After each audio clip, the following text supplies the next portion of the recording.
El libro que tú me quieras mencionar de carácter religioso no tiene ninguna información acerca del origen del universo, de nuestro origen y el propósito y razón por la cual Dios nos creó a todos nosotros.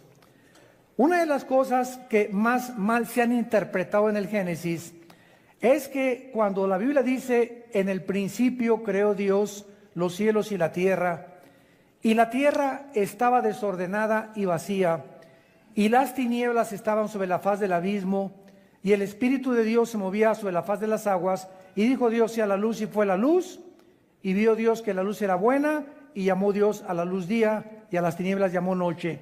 Una de las más malas interpretaciones consiste en creer que cuando la Biblia dice en el principio, es el principio de nosotros. ¿Por qué? Porque dice, en el principio creó Dios los cielos y la tierra. Cuando comenzamos a tener esa mente que Dios nos ha dado para investigar, como Jesús dijo en Juan 5:39, escudriñen las Escrituras. Esa palabra escudriñar significa, literalmente, hagan pozos, escarben. El petróleo no se encuentra a 1 metro de la superficie de la tierra, ni a 10 metros de la superficie de la tierra. El petróleo tiene que perforar muchos metros, hasta kilómetros, para que ese precioso líquido, como se le llama el oro negro, salga a la superficie. Una lectura superficial de la Biblia nunca te va a llevar verdaderamente a entender los pensamientos de Dios. La Biblia tiene que ser leída, claro, la leemos, tiene que ser estudiada, ya es otra fase, ya tienes un diccionario y una concordancia. Todo cristiano tiene que tener diccionario bíblico. Hoy esta palabra no la entiendo, búscala en el diccionario bíblico y una concordancia para que veas cuántas veces en otros pasajes de la Biblia existe esa misma frase o esa misma palabra. Y entonces comienzas a convertirte en un estudiante de la Biblia, que la Biblia le llama en el griego matetos, que se tradujo discípulo. Entonces, todos los cristianos somos hijos de Dios, pero no todos los cristianos se convierten en discípulos. Juan 8, 31 y 39, 31 y 32. Hablando Dios a los que ya habían creído en Él, les dijo Jesús, si ustedes permanecen en mi palabra, que significa anclados, estudiándola, leyéndola, memorizándola, meditándola, serán mis discípulos y conocerán la verdad, y la verdad los hará libres. Esta es la razón por la cual encontramos cristianos de 5 años, de 10 años, que ya han ido a la iglesia, o 2, a 3, 4, a 5 iglesias, etcétera, etcétera, y permanecen igual que cuando hicieron la decisión de invitar a Cristo a sus vidas. No se han convertido en discípulos, se levantan en la mañana, nunca tienen el tiempo porque se necesita disciplina. ¿Me escucharon? Se necesita, para todo lo que hagas en la vida, se necesita disciplina.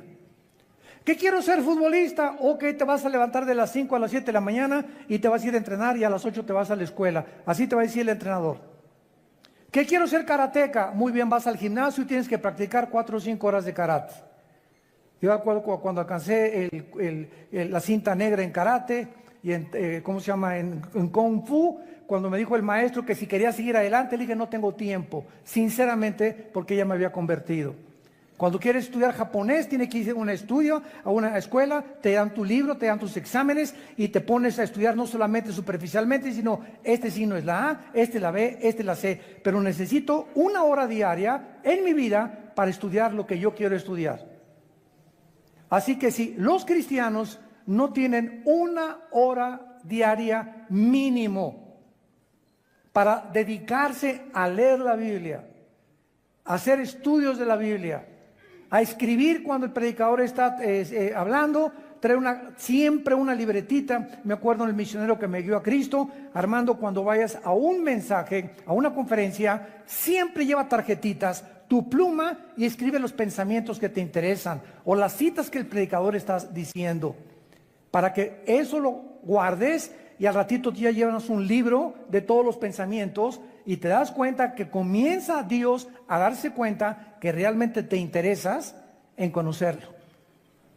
Mientras tú no tengas esta disciplina, no vas a pasar de una mediocridad bíblica donde a los 5 o 10 años sigues preguntando, ¿puedo ir a Halloween?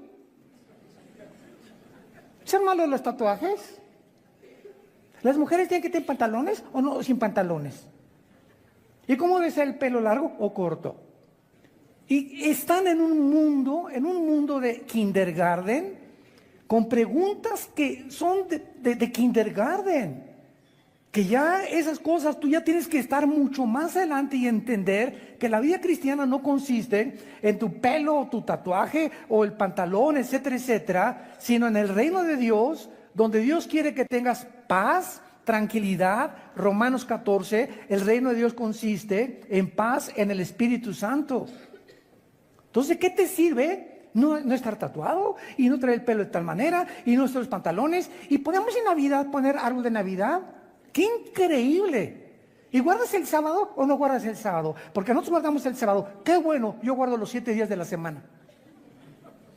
Ese es el estado escúchenme, se los digo porque hemos viajado por muchas naciones, ese es el estado en que la mayoría de las iglesias se encuentra en pañales.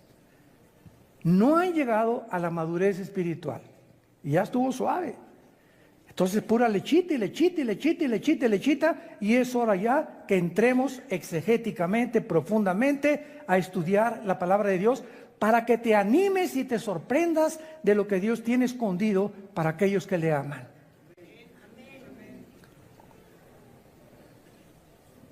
Lo que encontramos en este primer versículo, en el principio creó Dios los cielos y la tierra, es la creación original antes de que Dios enviara el juicio sobre la creación angelical, la cual es insinuada y confirmada más adelante en el versículo 2.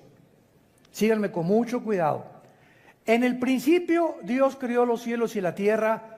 En este principio que Dios creó, pasaron millones de años, y en el versículo 3 o 4 de la Biblia del Génesis en adelante, comenzó la recreación de la tierra.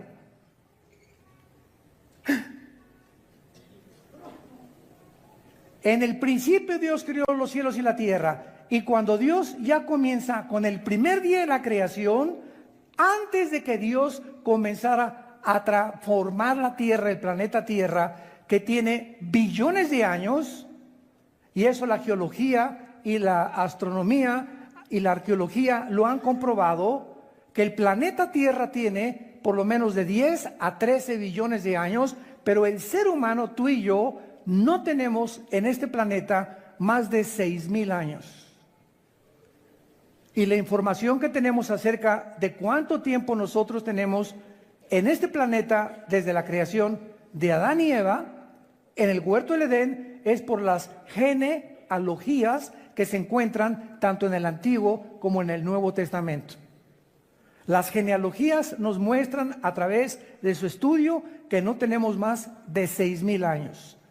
Se compara con los 6 días de la creación, el séptimo Dios descansó, posiblemente en el séptimo milenio Dios venga y establezca su reino milenial, para que se cumpla lo que dice el Salmo y lo que dice Segunda de Pedro: para Dios un día es como 1,000 años, 1,000 años es como un día para Dios. Entonces vamos a regresarnos. Dios en ¿el principio de qué? Cuando la Biblia dice en el principio, es la creación del espacio, del tiempo y de la materia. ¿Ok? Y cuando dice Dios en el principio, es en el principio de la creación angelical, porque los ángeles, dice Job capítulo 38, del 4 al 7, apúntalo, cuando Dios estaba diseñando la tierra, los ángeles ya estaban con Dios en el espacio, viendo y alegrándose las medidas que Dios le daba a la tierra, la distancia que la puso alrededor del sol, el movimiento que Dios le dio de rotación y traslación sobre su eje al mundo, etcétera, etcétera. Los ángeles ya existían antes que nosotros. Y cuando Dios coloca en este planeta a la primer pareja humana, Adán y Eva, Satanás o Lucifer ya se encontraba en el huerto del Edén como una criatura caída. Esto nos habla que el pecado entró antes que nosotros con los ángeles. Al mundo entró por Adán y Eva. Romanos 5:2. Pero antes de nosotros el pecado ya había entrado en el universo. Ahora bien, vean qué cosa más interesante. Dios habita en la eternidad. Amén. La eternidad es una dimensión sin tiempo. En la eternidad solo existe el presente. Comienza el humo a salir de tus orejas. Vamos a zambullirnos unos 250 metros sobre la superficie del mar. Vamos a bucear. En la eternidad, Jesús dijo, Dios dijo en Éxodo 3, yo soy el que soy. O sea, yo soy el que siempre ha existido. Y Dios es el Dios de hoy, del presente. Entonces, en la eternidad no había espacio, en la eternidad no había tiempo, en la eternidad no había materia, como la que conocemos nosotros en el universo cerrado en el que Dios creó. Muy bien, entonces Dios habitaba la eternidad. Y en esa eternidad Dios decidió crear un principio donde comenzó el tiempo, donde comenzó el espacio y donde comenzó la materia. Y nosotros nos encontramos precisamente desde la creación de los ángeles hasta que Jesucristo regrese en estas 4 dimensiones en las cuales Dios no habita. Y cuando Dios dice, voy a crear la materia, el espacio y el tiempo, y voy a crear criaturas, en ese momento Dios creó 3 cielos. Segunda de Corintios capítulo 12, versículo del 1 al 3. Existen 3 cielos de acuerdo a la Biblia. El primer cielo es de la atmósfera hacia nosotros. Se llama el hábitat de Satanás y sus ángeles. Efesios 2, del 1 al 3. A Satanás se le llama el príncipe de la potestad del aire. Y esa palabra aire en el griego es atmósfera. O sea, Satanás actúa de la atmósfera hacia abajo. Y de la atmósfera hacia abajo existe alrededor de la Tierra lo que se conoce como un circuito, ¿verdad?, de electromagnetismo. Y ese electromagnetismo que existe de la atmósfera, ya arriba de la atmósfera no hay electromagnetismo, el electromagnetismo rodea toda la Tierra, es lo que Dios hizo antes de colocarnos a nosotros para que la comunicación fuera hecha posible. O sea, ¿por qué me están escuchando ahorita ustedes? Tengo un aparato que se llama micrófono, que es transmitido a través de ondas, la luz es transmitida a través de ondas, etcétera, etcétera. Pero ustedes me pueden escuchar ahorita y esto que estoy hablando se puede grabar y se puede quedar en una cinta, ahí la voz pegada, gracias al espectro electromagnético que rodea la Tierra. O sea, lo primero que Dios hace cuando dice, y que sea la luz, oiga, espéreme tantito, no se contradijo Moisés que escribió el Génesis, porque de acuerdo a la Biblia, hasta el versículo 14 aparece el sol y la luna. Y vamos a encontrar nosotros que hay 3 palabras importantísimas en el hebreo para entender que estas 3 palabras describen lo que Dios creó de la nada, lo que Dios después de que lo creó, lo hizo con la materia ya existente y lo que Dios arregló o adornó finalmente, que es la palabra bara, crear de la nada. Asa, crear algo que ya estaba hecho, pero darle forma o moldear. Y yatzar, que significa hacer o arreglar. Y si no conocemos el orden de estas palabras en el Génesis, pues podemos decir que Dios creó el sol y la luna y las estrellas cuando Dios creó al ser humano, lo cual es una gravísima equivocación. El sol, la luna y las estrellas, escúchenme, ya existían antes que nosotros fuéramos puestos en este planeta. Porque cuando dice el versículo 14, dijo Dios, haya lumbreras en la expansión, dice la Biblia en el versículo 17, y las puso en la expansión para alumbrarse la tierra, no dijo, y creó Dios el cielo y la tierra. La palabra que usó Dios, hayá, en el hebreo, significa poner en movimiento. De alguna forma, antes de que Dios creara al hombre, estaba el sol congelado, la luna detenida, la tierra envuelta en agua. En el versículo 1 no estaba envuelta en agua. Isaías 45, 18, Dios no creó la tierra desolada y vacía. ¿Qué le pasó al planeta Tierra? Entre el versículo 1 y el versículo 2, que se convirtió la tierra en una desolación, en un desierto, en una vaciedad, donde las tinieblas, Dios es luz y ninguna tinieblas hay en él. Y él no crea nada absolutamente más que a través de la luz. Las tinieblas entraron al universo con la caída de Lucifer. Y cuando Dios recrea el planeta Tierra, las tinieblas ya estaban alrededor del mundo y cubrían el abismo. Y la palabra abismo, que significa pozo profundo, se encuentra en el fondo del mar. Ahí en el fondo del mar se mueven las prisiones de la oscuridad donde se encuentran los ángeles caídos. Cuando estudies Apocalipsis capítulo 9, vas a descubrir que en una de las trompetas, ahí junto al río Tigris y Éufrates, se encuentran 4 ángeles atados. ¿Qué angelitos tienen que ser para que estén atados? Que van a ser desatados en la gran tribulación. Entonces, cuando Dios dice que sea la luz, me estoy adelantando todo esto para darles un resumen. Cuando dice Dios que sea la luz, crea el espectro electromagnético, donde gracias al espectro electromagnético es posible la comunicación. Dios quiso que nosotros los seres humanos nos comunicáramos. Fue lo primero que hizo Dios, facilitar y preparar el mundo para la comunicación. Para tener comunicación con tu esposa, con tus hijos y con Él también. Porque a Dios le interesa tener contacto con nosotros. Tú te sales de la atmósfera y te vas, nos vamos a Marte, nos salimos de la atmósfera. Y si yo te digo allá arriba, Pepe, no me escuchas, porque ya no viaja el sonido como viaja de la atmósfera hacia abajo. Entonces, al salir de la atmósfera, los astronautas necesitan trajes espaciales para comunicarse. En la Luna, imagínate a un astronauta que se quite el casco y el otro también y le diga, hey, ¿me ves o me oyes? Nada, porque ya no viaja el sonido fuera de la atmósfera.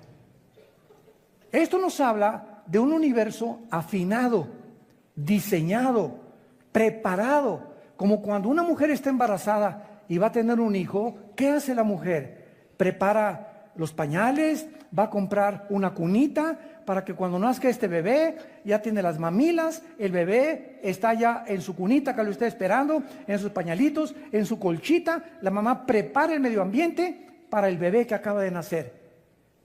Antes de que nosotros, Dios nos criara, nos preparó nuestra cuna, el planeta Tierra.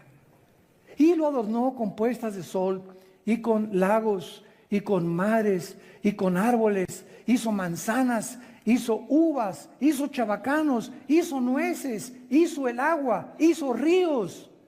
Todo estaba listo en el 6º día, cuando Dios nos puso a nosotros en este planeta.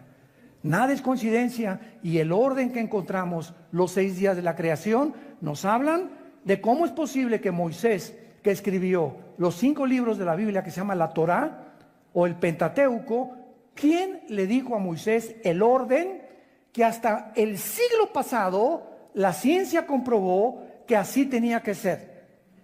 El ser humano no podía existir si antes no había plantas con la fotosíntesis. El ser humano no podía existir si no había agua. El ser humano no podía existir si el sol no estuviera alumbrando, porque el sol es la fuente de la vida aquí en el planeta orgánica. el ser humano no podía existir sin que todas las cosas del orden en que se describe en el Génesis existieran antes que nosotros. Este orden no lo hizo Walter Mercado.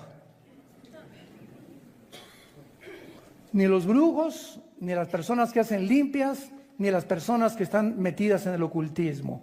Este orden lo hizo el Dios, creador de los cielos y la tierra, que envió a su Hijo en una cruz hace 2000 años a morir por nosotros, y de quien en esta Navidad y todos los años celebramos. Los comercios se cierran, es una festividad secular porque hasta los que no son cristianos van y celebran la Navidad.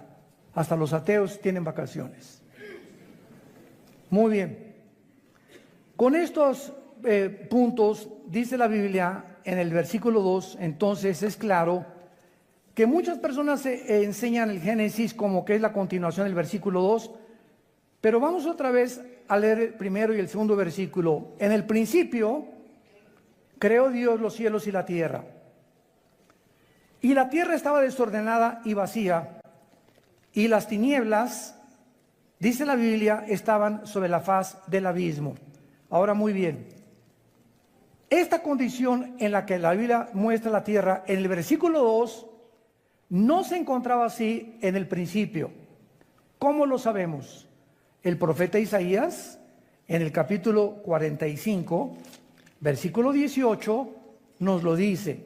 Isaías 45, 18, porque así dijo Jehová, que creó, esta palabra crear, vara con B de burro, es crear de la nada, de ningún material, de ningún átomo, de ningún protón existente, de lo que no existía.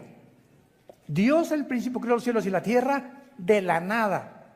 Y aquí en Isaías 45, 18 dice, así dijo Jehová que creó, vara puso Isaías en el original, que creó los cielos, confirmando Génesis 1:1.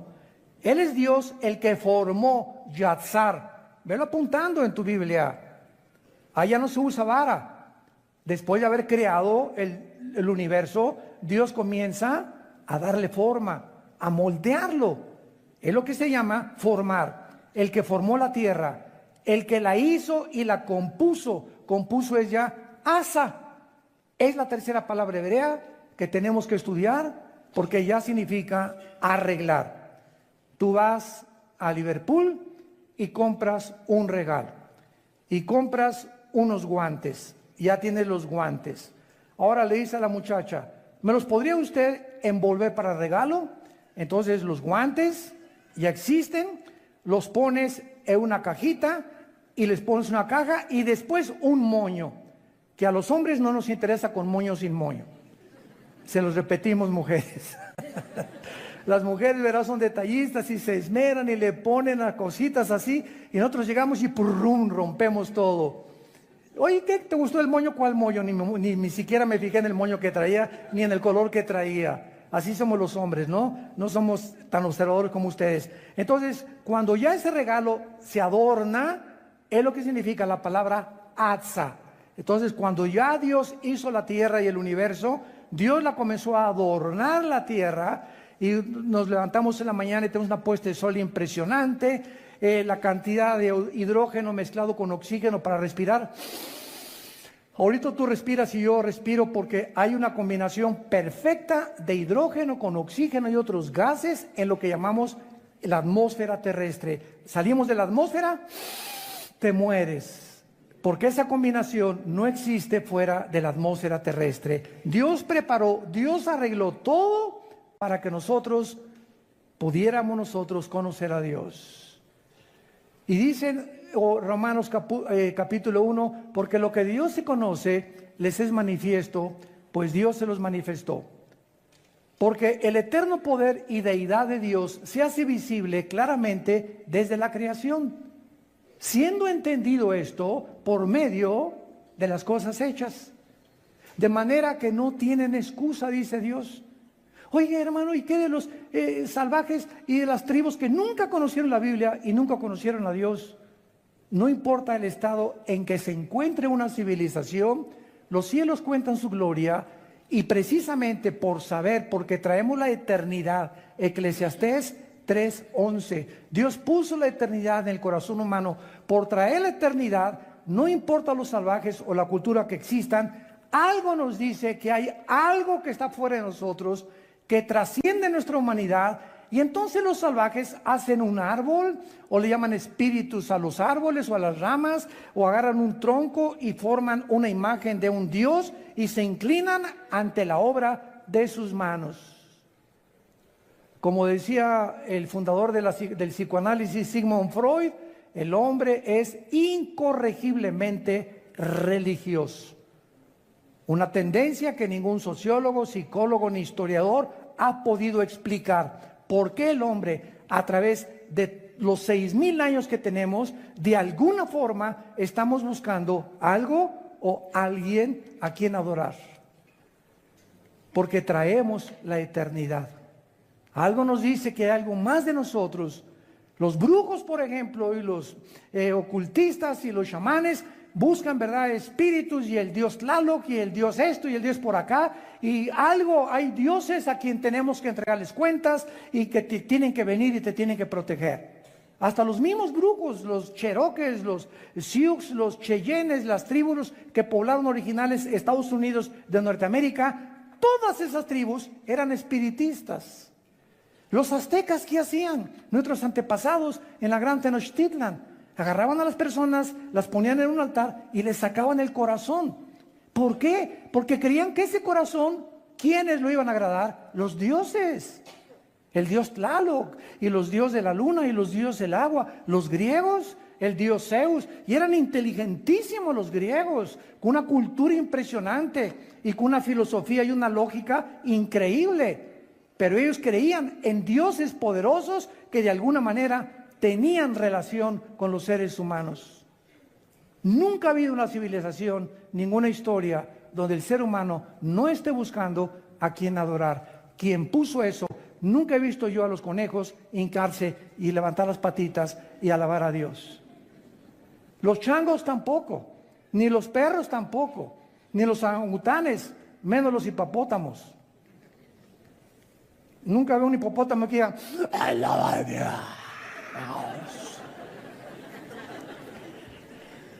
Eso forma parte del ser humano, lo que nos hace completamente separados del reino animal. No venimos de ellos, ni tampoco somos de los animales como ellos. Los animales solamente se guían por instintos puestos por Dios, por el chip que Dios les puso a los perros, el chip que le puso al águila, el chip que le puso a peces que están debajo del agua y que escupen y hay un pajarito y el pez, qué impresionante su oftalmología que tiene el pez, que calcula que salga el chisguete y le haga una curva y le pegue al pez. ¿Quién puso esa visión que no la tienen las ballenas ni los delfines? ¿Quién le dio ese cuello a la jirafa para que se adapte y coma de las partes más altas de los árboles? ¿Quién les puso a las cabras las uñas que tienen especiales para sobrevivir en las alturas de las montañas?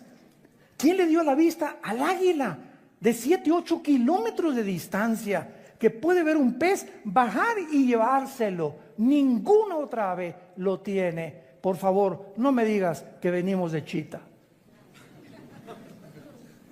Es la irracionalidad más grande a la que el ser humano ha llegado. Compararnos con los animales, creer que venimos los animales y peor aún, seguirlo enseñándolo a nuestros hijos en las universidades. Y lo dice este libro en Romanos 1, 22 y 23. Profesando ser sabios, se hicieron necios. Profesando ser intelectuales e inteligentes, ya no saben ni lo que dicen. Cuando va contra la razón, contra la genética, contra la biología y contra las propias leyes de la física. Pero así es el hombre de soberbio y de orgulloso en sus postulaciones filosóficas. Muy bien. Entonces, veamos ahorita a continuación que dice en Job capítulo 38, que estos ángeles que fueron creados antes de nosotros, dice el versículo 4, y le pregunta a Dios a Job 38, 4, vean la pregunta que Dios le dice a Job, ¿dónde estabas tú cuando yo fundaba la tierra? ¿Hay alguien que pueda contestar eso? Nadie. ¿Cuál es la respuesta? No sé, porque no había nacido. ¿Ok? No sé porque no había nacido. Ningún ser humano estaba vivo cuando Dios creó el universo. Conclusión, el ser humano jamás podrá saber cómo fue creado el universo si Dios no nos lo revela y nos los deja escrito en un libro que se llama la Biblia. Si no tuviéramos la Biblia, no sabríamos de dónde venimos ni cómo fue creado el universo. Pero al tener la Biblia nos damos cuenta que Dios nos ama, nos quiere dirigir, nos quiere comunicar y darnos información, quiere que conozcamos la verdad y nos quiere sacar de la oscuridad en la que nacimos. Porque el mundo está oscuro y hoy está más oscuro que nunca. Porque esta es la verdad. Y el día que se conozca esta verdad nos hace libres del paganismo, de las tradiciones, del ocultismo, de la espiritualidad falsa que existe alrededor de nosotros, que nosotros mismos hemos inventado, por la ignorancia que tenemos de la palabra de Dios. ¿Dónde estábamos cuando Dios fundó el mundo? Señor, no habíamos nacido. Muy bien, ya qué bueno que lo reconoces. Ahora dice Dios, déjame decirte cómo comenzó el universo. Porque no hay nadie que te lo pueda decir, ni a través de un viaje de marihuana, ni de dietilamida de ácido lisérgico, el LSD, ni de éxtasis, ni aunque te vayas a Chapultepec, que te pongas en posición de Buda Zen, y me voy a concentrar, te vas a concentrar con los demonios, con los que estás teniendo comunicación, porque no es Dios el que te está hablando ni los espíritus. Pues voy a hacer una reunión en mi casa de espiritismo, agarrémonos de la mano, invoquemos el espíritu de Cuauhtémoc. O el espíritu de mi abuelita que se fue y que se murió. Y el ser humano quiere comunicarse con los muertos. La Biblia en Deuteronomio 18, del 10 al 12, condena el espiritismo, la magia, la brujería, la comunicación y los chamanes. Y dice que pertenecen al reino de Satanás. Es el mundo oculto que trata de penetrar lo invisible a través de medios ilícitos, porque Satanás nos quiere desviar de la verdad para que no encontremos en la Biblia la verdadera revelación de Dios. ¿Dónde estabas tú cuando fundaba la tierra? Dice Dios, házmelo saber si tienes inteligencia. Y aquí no se trata ya ni de inteligencia, ni de cuán sabio tengas, ni cuántos doctorados en historia tengas, ni cuántos PhD en filosofía tengas, etcétera, etcétera, ni en ciencias políticas. Aquí se trata de revelación. O sea, por nuestras capacidades intelectuales, nunca vamos a poder conocer a Dios. Ni qué pasó en el origen, ni quiénes somos, ni hacia dónde se dirige tu vida y el mundo entero. Dios tuvo que hacerse hombre y bajar en la persona de su Hijo Jesús. Y caminar aquí entre nosotros durante 3 años. Y enseñar con una sabiduría y con una comprensión de todas las cosas, con el poder sobre los peces. Jesús le dice, Pedro, tenemos que pagar impuestos, ve a tal parte en el río y mete la mano y un pez te va a entregar un dracma y con eso paga los impuestos. Los peces estaban bajo el control de Jesús. Señor, no hemos pescado en toda la noche. ¿Qué haremos? Vengan conmigo, avienten las redes. Y por la orden de Jesús se llenaron sus redes. Jesús venía a enseñarnos el control sobre la naturaleza que tiene Dios. Sanó a los enfermos, sacó a los demonios, confrontó a estas entidades espirituales. A un muerto, a Lázaro, Lázaro, levántate. Tenía 3 días en que ya la sangre no le circulaba. Ya estaba en un estado de putrefacción Lázaro. 3 días ya hedía, apestaba. Donde el cerebro a los 10 minutos deja de funcionar cuando alguien se muere. Y comienza todo nuestro cuerpo a deteriorarse. Y cuando oyó la voz de Jesús, Lázaro está enterrado, el espíritu, como somos espíritus, se sale cuando morimos, y el espíritu no fue a Dios. Ahí se quedó el espíritu de Lázaro 3 días en estado de stand-by, como decimos, y cuando oyó la voz de Jesús, Lázaro regresa, el espíritu regresa a Lázaro, se mete dentro de su cuerpo. Dice Santiago que el cuerpo sin el espíritu está muerto. El que le da vida a nuestro cuerpo es el espíritu. Y al entrar el espíritu a Lázaro, Lázaro vuelve otra vez a circular su sangre, a sus neuronas de su cerebro, a funcionar, y sale vendado de la tumba completamente vivo, como si nunca hubiera muerto, porque Jesús dijo: yo soy la resurrección y la vida. Y si ese hombre lo levantó de los muertos, viene la hora en que a ti también, y a ti también, y a ti también, y a ti también, los levantaré de los muertos y volverán a vivir conmigo.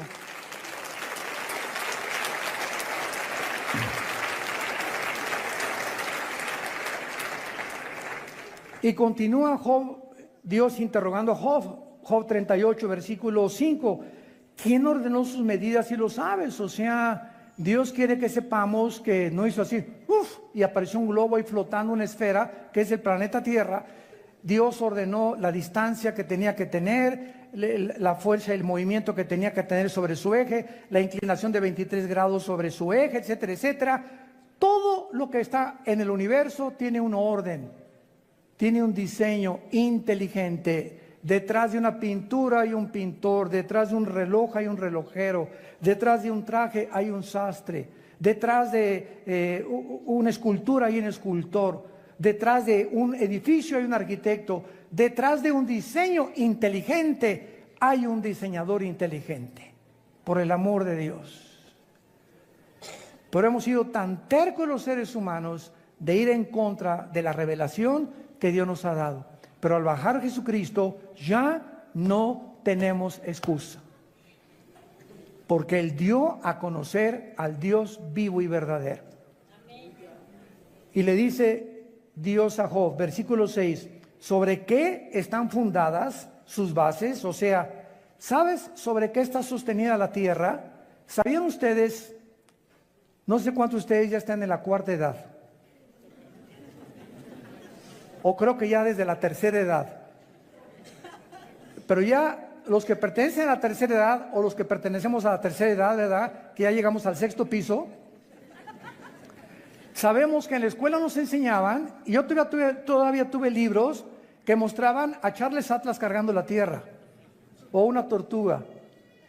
Increíble, porque Galileo nunca pudo explicar a Roma, que lo condenaron a Galileo por decir que no era el sol que giraba alrededor de la tierra, sino que era la tierra que giraba alrededor del sol, por el dogmatismo de Roma. Pero jamás nadie sabía cómo podía estar sostenida ahí, cómo puede la luna estar ahí colgada sobre nada. No tiene que haber algo que le esté sosteniendo, porque no se cae. Y es la pregunta que Dios le está haciendo a Job, porque Job es tiene la misma antigüedad que el libro del Génesis. Job fue escrito en tiempo de los patriarcas, en el tiempo que se escribió el Génesis. ¿Sobre qué está sostenida la tierra? A ver, dímelo. Hasta el siglo XX se descubrió que sobre nada. Y como Don Teofilito, siguen sin explicarlo. Y dice finalmente el versículo 7, que es el que nos interesa: cuando alababa las estrellas del alba y se regocijaban los hijos de Dios. Esta frase, apúntalo, hijos de Dios, es en el hebreo Ben, con B de burro, E de Enrique, N de Nancy, Ben Elohim, como suena, hijos de Dios. Y esta frase, Ben Elohim, se encuentra 6 veces en el Antiguo Testamento.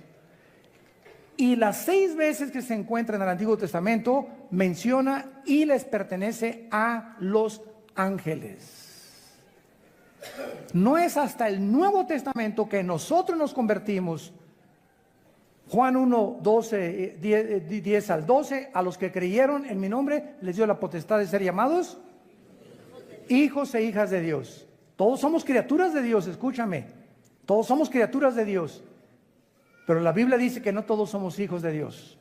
Solo los que creemos en Jesucristo y le hemos abierto el corazón para que entre en nuestra vida como Señor y Salvador. Si no tienes a Jesús, eres una criatura, como los animales también son criaturas de Dios. Pero no conoces a Dios, vives en tinieblas, naciste en tinieblas y vas a regresar al pozo de las tinieblas, sin haber descubierto jamás el propósito y el significado de tu vida. Entonces, los hijos de Dios, que son los ángeles, se encontraban en la creación, demostrando que nosotros realmente fuimos creados después que ellos. Vayamos ahora a Ezequiel capítulo 28 y veamos, esto es muy interesante, que Lucifer, ese querubín que aparece en la Biblia como un ángel caído, lo cual es una equivocación. ¿Por qué? Una vez alguien me preguntó que si creíamos en los extraterrestres. Y les dije, los cristianos, claro que creemos en los extraterrestres, pero no son marcianos, ni mercurianos, ni jupiterianos. La Biblia, damas y caballeros, santos de Dios, nos revela que antes que nosotros existiéramos, existía una dimensión invisible a nosotros, porque los ángeles tienen la capacidad de entrar a nuestro mundo, aparecerse como seres humanos y desaparecer de nuestra vista. Características que el cuerpo humano no tiene, porque el cuerpo humano está sujeto a las leyes de la gravitación, a las leyes de las termonucleares y a la primera y segunda ley de la termodinámica, que es la ley de la corrupción o la entropía. Entonces la Biblia menciona que hay serafines, Isaías capítulo 6, que están arriba en el tercer cielo que Dios creó del trono de Dios. En segundo lugar, Dios nos muestra que mencionó querubines. La palabra querubín en el hebreo significa los que arden. O sea, no son ángeles, vamos a explicarlo. Los serafines no son ángeles, los querubines están a los lados de Dios. Cuando Dios le dijo a Moisés que hiciera el arca, ¿se acuerdan del tabernáculo? En el propiciatorio, que estaba en el lugar santísimo, donde solamente el sumo sacerdote entraba en el mes de Tishri, en el día de Yom Kippur, el día de la expiación, le mandó Dios a Moisés que labrara 2 querubines inclinados sobre la cajita esa, que era el propiciatorio, donde el sacerdote entraba y ahí vertía la sangre de las víctimas, de los sacrificios, de las ovejas. Y los querubines estaban arriba vigilando o puestos los ojos así con sus alas sobre el propiciatorio, mostrándonos que los querubines son los que protegen la santidad de Dios. Porque dentro de la cajita había 3 objetos. Hebreos capítulo 9. Estaba el arca del pacto abajo, estaba la vara de Aarón y estaba el maná y las tablas de la ley en el arca del pacto. Entonces estaban los 10 mandamientos, la vara de Aarón y el maná. Los 10 mandamientos tipifican la ley. La ley está vigilada por la santidad de Dios, que es el código más grande que Dios nos ha dado, los 10 mandamientos. Ni el código Hammurabi se compara con el código de conducta y de ética y de moral que contienen los 10 mandamientos. La vara de Aarón, ¿se acuerdan ustedes cuando alguien tenía que demostrar que Aarón estaba diciendo la verdad? Reverdeció y nos habla de la resurrección. Dios es el que controla la vida. Y el maná, que es el alimento que Dios le dio al pueblo de Israel en el desierto, nos habla precisamente de que ahí está la vida. Dios cuida la vida, cuida sus leyes y cuida sus mandamientos, protegido por los querubines. Cuando Dios sacó a Adán y Eva del huerto del Edén, Génesis capítulo 3, ¿se acuerdan que Dios puso en la entrada del huerto a quién? No, ángeles no. Vamos a ver ahorita la diferencia entre los ángeles y los querubines. Puso querubines con una espada encendida para que el hombre no regresara a comer del árbol de la vida. Escuchen esto. Y dice Génesis 3, si Adán y Eva hubieran regresado al huerto del Edén y un querubín no les dice, aquí no vuelven a entrar jamás, el hombre en la misericordia de Dios los protegió, que si comían del árbol de la vida iban a vivir eternamente en pecado. Entonces, para que el hombre tuviera la oportunidad de ser rehabilitado, Dios puso el querubín con la espada, que significa la justicia de Dios. El querubín representa la santidad de Dios. Dios está diciendo, nadie puede regresar conmigo a tener comunión hasta que la justicia y la santidad se cumplan. Y como no hay ningún ser humano que hubiéramos podido cumplir esa justicia de Dios por el pecado que vivimos, ni la santidad de Dios, nadie, hasta Abraham, David, ningún hombre en la Biblia fue impecable ni sin pecado. El único hombre sin pecado es Jesús. Dios mandó a Jesús a cumplir esa justicia y esa santidad.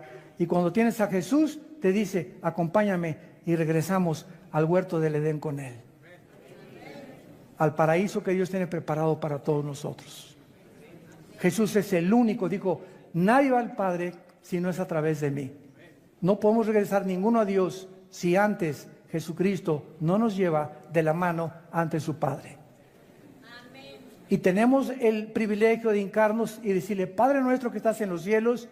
Y Jesús dijo, cuando oren, aquí se va a denotar quién es cristiano. Siempre que oren, oren en mi nombre. Nunca ores ni termines una oración y no digas en el nombre de Jesús. Porque no tenemos el derecho de presentarnos ante Dios en nuestro propio nombre. Venimos en el nombre de Jesús. Jesús nos lleva de la mano a Dios y le dice a su Padre, aquí está Armando, aquí está Chencho, aquí está Chencha. Y ya podemos presentarnos y el Padre nos recibe por lo que Él hizo en nuestro lugar en esa cruz.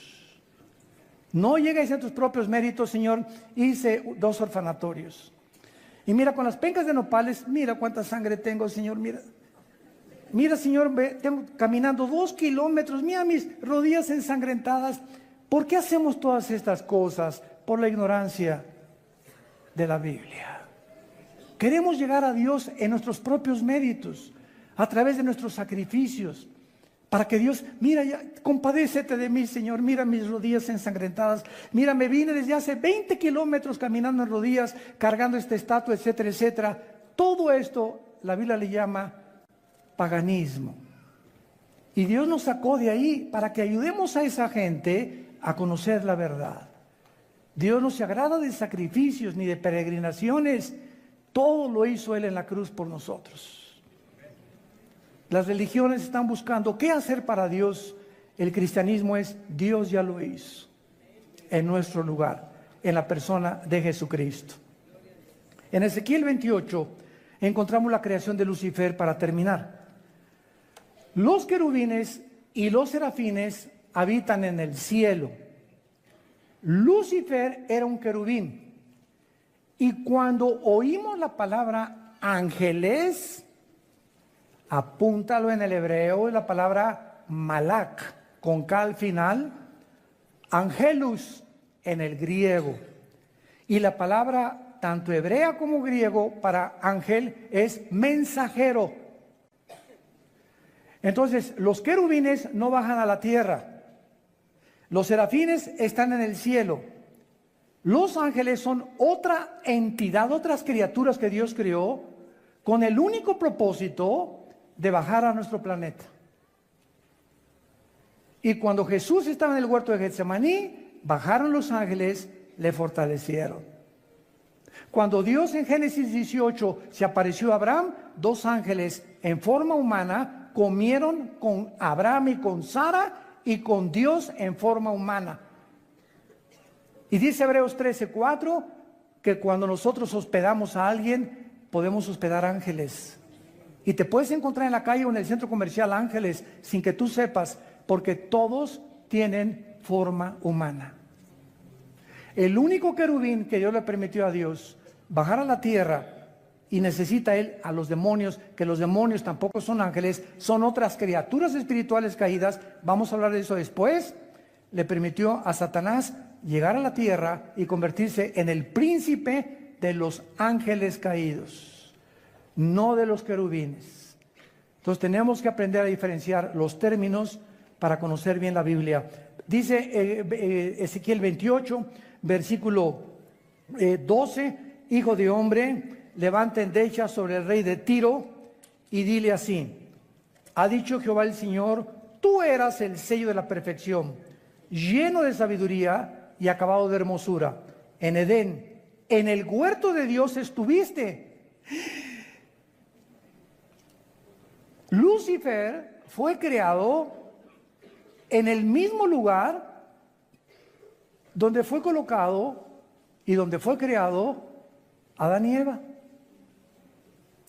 O sea, ese huerto ya existía antes y solamente fue renovado, pero vamos a ver que cuando Lucifer habitaba en el huerto de Dios, no era el huerto como el de Adán y Eva. El huerto de Lucifer era de piedras preciosas, estaba lleno de metales.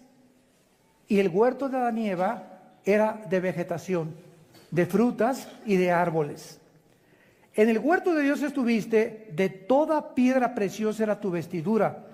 Y todas las piedras que mencionan aquí, cornerina, topacio, crisólito, berilo, ónice, zafiro, etcétera, etcétera, y los primordios de tus tamboriles y flautas estuvieron preparados para ti.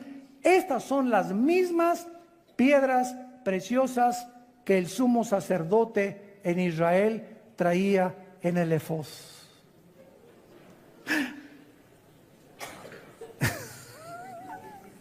Cuando comenzamos a conectar las piezas de la Biblia y hacemos el rompecabezas, comenzamos a tener descubrimientos impresionantes. Estas mismas piedras que tenía Satanás en sus vestiduras son las mismas piedras, eran 4 piedras y 4 piedras en Éxodo, 12 piedras que el sacerdote tenía aquí, y al entrar al lugar santísimo representaban a las 12 tribus de Israel. Cuando el sumo sacerdote entraba al lugar santísimo con el efod, le estaba diciendo a Dios: vengo en representación de las 12 tribus de Israel. Ellas no pueden entrar donde yo puedo entrar. Solo yo, el sumo sacerdote, representando a Cristo que iba a venir después, puedo representar a los seres humanos. Y actualmente el sacerdote, desgraciadamente, de la Iglesia Católica dice lo mismo, que Él nos representa ante Dios, porque nosotros somos los portadores del Evangelio de la gracia de Dios. Te damos gracias, Señor, por tu palabra en esta tarde. Díganos en la historia de la iglesia cristiana. Muchas veces vamos al seminario y nos enseñan algunas cosas superficiales de la iglesia, pero cuando nosotros nos adentremos a continuación en esta información bíblica e histórica, vamos a tener armas para poder realmente entender qué es el cristianismo y la responsabilidad tan grande que tenemos de continuar lo que los cristianos en la iglesia primitiva iniciaron. La iglesia cristiana, como todos sabemos, tiene sus raíces en el judaísmo. No que el judaísmo sea la iglesia cristiana, sino que Cristo fue judío y los primeros apóstoles fueron judíos. Y Pablo manda en Romanos predicar primero a los judíos y después a los gentiles. Entonces Dios escoge en Israel a un hombre para que a través de este hombre, Jesucristo, pudiera venir la redención del mundo. Podríamos preguntar: ¿y por qué no fue en España? ¿Por qué no fue en Italia? ¿Por qué si hubiera sido en Italia los franceses hubieran dicho por qué no en Francia? La cuestión es que Dios en su soberanía escoge a un hombre, bueno, Abraham y todos los que vienen de Israel, para poder traer la Biblia y traer el Salvador al mundo. Los primeros cristianos fueron judíos, y cuando los primeros cristianos comenzaron a predicar el Evangelio, se enfrentaron con un caos teológico que lo narra el libro de los Hechos. El libro de los Hechos no es un libro doctrinal, es un libro histórico que narra la transición del judaísmo al cristianismo. Entonces, cuando los judíos cristianos de la iglesia primitiva se enfrentaron que Israel no era ya la nación que Dios había escogido para propagar las buenas nuevas, sino que ahora eran los gentiles, hubo un problema teológico gravísimo que tuvieron que convocar un concilio los apóstoles para determinar qué cosas del Antiguo Testamento podían seguir vigentes y qué cosas quedaban anuladas. La iglesia primitiva tuvo su inicio en Pentecostés, capítulo 2 de los Hechos. Ahí comienza la iglesia del Nuevo Testamento. Mateo, Marcos, Lucas y Juan Desgraciadamente, cuando abrimos la Biblia en Mateo dice el Nuevo Testamento, pero el Nuevo Testamento no es Mateo, Marcos, Lucas y Juan, sino que el Nuevo Testamento comienza a partir del capítulo 2 del libro de los Hechos. Los 4 evangelios están bajo el Antiguo Testamento. Entonces, esta es la razón por la cual la última persona que habló del diezmo fue Jesús. Pero jamás se vuelve a mencionar el diezmo, es un ejemplo, en el Nuevo Testamento. ¿Por qué? Porque bajo el Antiguo Testamento era indefectiblemente diezmarás, era obligación. Pero cuando venimos al Nuevo Testamento, quedamos bajo la ley de la libertad. La ley de la libertad y del Espíritu en Cristo Jesús. Romanos 8, 2 y 3. Entonces ahora ya no damos por fuerza, ya no es obligatorio. 1 Corintios 16 del 1 al 2. Ahora cada quien dé como propuso en su corazón. Cada vez aparten el primer día de la semana, ya no es el sábado, ahora tenemos el domingo, porque el domingo vino el Espíritu Santo y el domingo resucitó Jesucristo, y es el primer día de la semana cuando adoramos. Una vez me preguntaron que por qué no adorábamos el sábado. Yo les contesté, les ganamos, adoramos el domingo, el lunes, el martes, el miércoles, adoramos todos los días de la semana, porque ahora todos los días son santos para nosotros. Y hemos entrado al descanso, al Shabbat en Cristo Jesús. Vengan a mí los que están cargados y en mí descansarán. Lo podemos encontrar en Hebreos capítulo 4 también. Entonces todos estos cambios radicales que hubo, es importante comprenderlos para no regresarnos a la ley. Todo Gálatas fue escrito para combatir a los legalistas.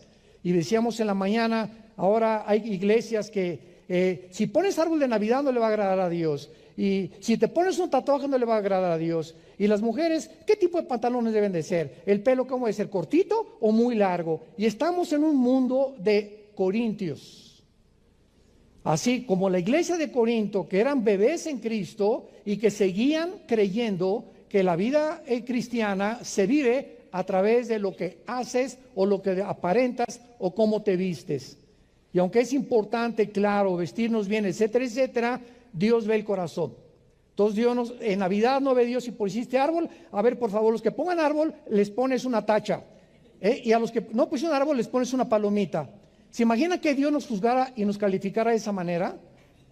Cuando Dios se asoma a vernos a nosotros, el reino de Dios consiste en gozo y paz en el Espíritu Santo. ¿De qué te sirve no poner árbol? No puse árbol y tienes la cara de nuez, amargado, amargada. Y cuando llegamos a Navidad, mi esposa pone un árbol precioso y cantamos Jingle Bells y Noche de Paz y estamos contentos y aprovechamos, aunque Cristo no nació el 24, lo aprovechamos para dar testimonio de Jesús. Entonces tenemos que entender ya qué es el cristianismo y salir y romper todas estas cosas que nos encarcelan y que nos atan y que nos hacen vivir bajo la ley. Cuando los cristianos comenzaron a predicar el evangelio, comenzó la persecución. Y gracias a la persecución, dice Romanos 8, 4, que comenzó a propagarse el evangelio por todas partes del mundo. Los cristianos fueron llamados por primera vez en Hechos 11:26 en Antioquía cristianos. Ahora, ¿qué cosa es un cristiano y qué diferencia hay entre un cristiano y un religioso? La palabra religión viene de la palabra latín volver, ligos, ligar.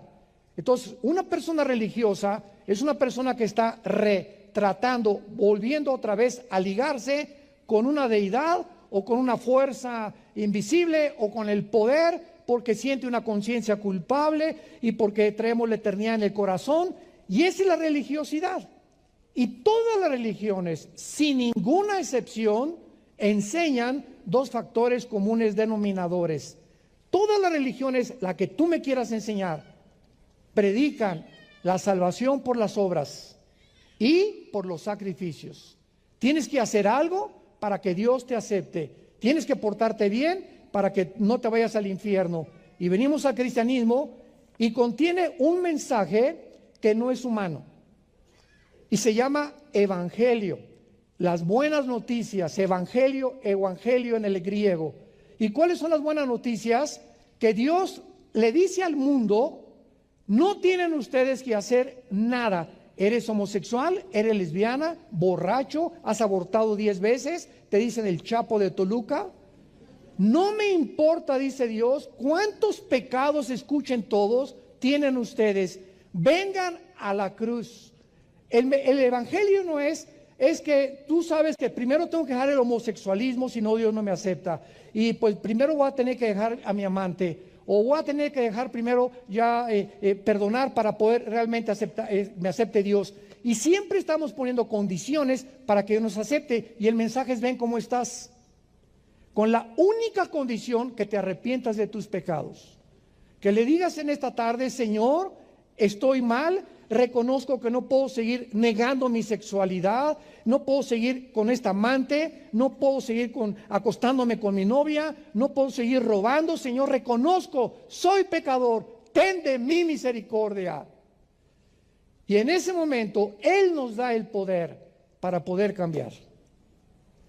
Si pudiéramos cambiar por nosotros mismos, ¿para qué la cruz? ¿Para qué murió Cristo? Fue el desperdicio más grande de la historia. Nos hubiera Dios dicho: pórtense bien, todas las religiones llevan a Dios y hagan lo mejor posible y nos vemos en el cielo. Pero el mensaje de Dios es: sin derramamiento de sangre no hay perdón de pecados. Es a través de la cruz que Él escogió que pudiéramos tú y yo ser reconciliados, como lo acaba de mencionar el hermano Gerace en su magnífica conferencia que nos acaba de brindar. Muy bien, la palabra cristiano se forma de dos palabras: Christos, ungido. Anos en el griego, pequeño. ¿Quién es un cristiano? Un ungido pequeño. No es la persona que es evangélico o que es católico o que es mormón o que es bautista o que es presbiteriano. Es una persona que tiene la unción del Espíritu Santo. ¿Que hay católicos cristianos? Sí los hay, pero tarde o temprano Dios los saca de la iglesia. ¿Hay cristianos mormones? Sí los hay. Un día me encontré en un avión, venía platicando con un misionero mormón que tenía a sus hijos aquí en México porque tienen un capital impresionante para mandar misioneros en el mundo, y venía leyendo la Biblia y creí que era cristiano, ya averigué que era mormón, y le pregunté: ¿usted cree en la justificación por la fe? Porque es la doctrina y la columna vertebral de nosotros, la justificación por la fe. Solamente la justificación por la fe, solo fide, solo Cristo, solo Escritura. Fueron las tres palabras, las tres frases de la Reforma Protestante. Solo Cristo salva, solo la Biblia y nada más la salvación por fe. Y me contestó este mormón que él creía en la justificación por la fe. Yo me quedé asombrado. Dije: entonces, ¿tú crees que no, es por la gracia? Claro que sí. Y le dije: ¿por qué sí es con los mormones? Y me contestó: porque tengo este conocimiento hace una semana. Leyendo la Biblia e hincado, algo me dijo que yo no podía hacer a un lado la justicia de Dios por medio de la fe. Leyendo el capítulo 3 de Romanos. Y me dice: voy a orar, va a ser un conflicto en mi iglesia, pero estoy seguro que no les va a gustar porque no creemos en eso, ni creemos tampoco que Cristo sea Dios, y creemos que puedes tener 10 o 15 esposas. Entonces nos damos cuenta cómo hay cantidad de personas que al mismo tiempo, cantidad de evangélicos, se van a ir al infierno. ¿Me escuchaste? Va a haber miles de evangélicos que se van a ir al infierno, porque las iglesias evangélicas están llenas, casi en la mayor parte del mundo, de personas que se dicen cristianas, que nunca se han arrepentido, nunca ha habido un cambio, ni una transformación en sus vidas, y se siguen llamando cristianos, y no lo son. Y si Dios no ha revolucionado tu vida, y tu esposa no te dice que ya cambiaste, y tus hijos no han visto un cambio, y tu novia no ha visto un cambio, y la gente a tu alrededor que te conocía no han visto un cambio en tu vida, es mentira tu cristianismo. Eres religioso nada más. La iglesia nace en Pentecostés cuando el Espíritu Santo nos funde, nos amalgama en lo que se llama el bautismo con el Espíritu Santo. La iglesia local es la iglesia que tenemos ahorita actualmente, y la forman personas que se reúnen en un lugar determinado. Pero la iglesia invisible es la iglesia que está en el mundo entero, donde solamente Dios sabe. De esta iglesia, de los presbiterianos, de los bautistas, de católicos, ¿cuántos hay realmente que se han arrepentido y que tienen al Espíritu Santo y esa es la iglesia invisible. Entonces la iglesia local, como esta, y en cualquier parte del mundo, está mezclada. Entre cizaña, aquí hay cabritos, cascabeles, hay puercoespines, hay víboras, hay jabalís, hay de todo, hay lobos, y se nos manda a cazar a los lobos y alimentar a las ovejas. Porque es la responsabilidad del pastor discernir, ¿verdad?, muchas veces, y cuidar que los lobos no entren a los rebaños, porque en todas las iglesias, en todas, como estoy seguro también en esta reunión, siempre entran espías, y lo sabrá hasta que Cristo regrese. En tu iglesia y en nuestra iglesia es la cizaña mezclada con el trigo. Mueren los apóstoles. El último fue el apóstol Juan, aproximadamente en el año 90-92 después de Cristo, y surgen detrás de ellos los que se conocieron como padres apostólicos en los primeros 2 o 3 siglos de la historia del cristianismo. Vinieron los padres apostólicos, los apologistas o antinicenos, que defendieron la fe y se mantuvieron firmes en las doctrinas básicas del Nuevo Testamento. Después entraron los polemistas o nicenos en el año 225 después de Cristo, que defendieron las herejías, el arrianismo y tantas cosas que comenzaban a atacar la deidad de Jesucristo, que Cristo no podía ser Dios y podía ser humano, etcétera, etcétera. Y finalmente vinieron los teólogos científicos después del año 225 hasta el año 460, y estos teólogos científicos eran cristianos que estudiaban la teología para aplicarla, la teología, a las modalidades científicas y filosóficas del pensamiento de esos tiempos. Y esto nos da una lección tremenda. Todos nosotros, los pastores, tenemos que tener conocimientos básicos de física, de química, de genética, de arqueología, de geografía, por lo menos tratar de hablar otro idioma, tener una preparación más o menos integral para poder presentar defensa. Imagínate que te bajes de un avión o que te inviten a un congreso y está un filósofo ateo, un agnóstico, un escéptico, bastante culto, etcétera, etcétera, y que te pregunte, ¿verdad? Oye, ¿por qué Dios permitió que el diablo existiera? ¿Tienes tú alguna respuesta, una teodicea acerca para defender tu fe? ¿Me puedes demostrar con la Biblia ahorita con 3 versículos que Jesús es Dios? ¿Me podrías demostrar la existencia del infierno con 3 o 4 versículos? Y cuando no estamos preparados, nos damos cuenta que es la razón por la cual el mundo se sigue hundiendo en filosofías. Que ahora ya está la ciencia cristiana y la cienciología que fundó Ron Hubbard y la nueva era, etcétera, etcétera, y entran corrientes a la iglesia y los cristianos oyen porque no disciernen y siguen esas voces porque no siguen la voz del buen pastor. Entramos al año 300 o al tercer siglo de la era cristiana y el último emperador romano, Constantino, en vísperas de una batalla que se llamó la batalla en Bilbaín, 312 años después de Cristo, dice que vio una visión en el cielo con una cruz que le dijo: bajo este signo vencerás. El emperador Constantino, el último emperador de Roma, manda que el cristianismo se esparza por todo el imperio romano, y ahí nació la mezcla de las personas que comenzaron a llamarse cristianos sin haber experimentado el nuevo nacimiento. Entonces vino una mezcla en ese tiempo con Constantino, donde él al abrazar la religión oficial del cristianismo, y se hizo llamar Pontíficex Maximus, que significa constructor de puentes. Entonces, cuando ellos nombran al primer papa, lo nombran como el constructor de puentes al darle el término de pontífice. O sea, ese hombre que es el papa es el único que puede llevarnos a Dios y tener contacto con Dios, y él es el que representa a Dios aquí entre los hombres. Ese momento había 2 obispos nada más, el de Constantinopla y el de Alejandría, y el imperio romano se convierte. Decimos en México, es la misma gata, pero revolcada. el poder político se convierte en el poder religioso.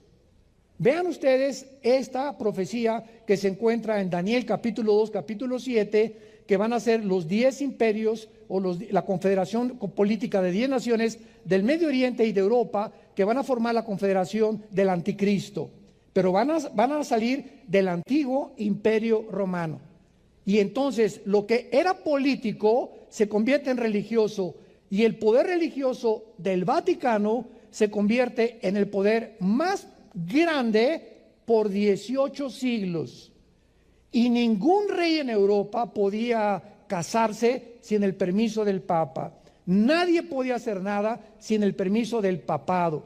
Controlaron la administración del dinero de más de 12 naciones europeas y comenzaron a imponer el cristianismo, pero no bíblico, sino el cristianismo de Roma. Vinieron entonces, apareció oficialmente el primer papa en el año 4, alcanzó su cenit en el siglo XIV y XV, y se convierte el papado en el control de todos los reyes, y hasta ahorita el Vaticano es el estado más rico del mundo. Hace poco mi esposa y yo tuvimos el privilegio de ir al Vaticano, no a persinarnos desde luego. Y cuando esa época que vino mi esposa al Vaticano, había una puerta que decía que en ese día los que atravesaron la puerta y entraron al Vaticano, sus pecados eran perdonados. Se introdujeron al cristianismo más de 36 herejías. Estoy hablando no de errores doctrinales, de herejías. En el año 375, váyanlo apuntando, se involucra a la iglesia romana para que los santos sean nuestros intercesores. San Lucas, San Cristóbal Tadeo, tal y tal, y hay que ir a algún hombre que se le reconozca como santo para que él interceda por nosotros. En el año 394 se introduce la misa.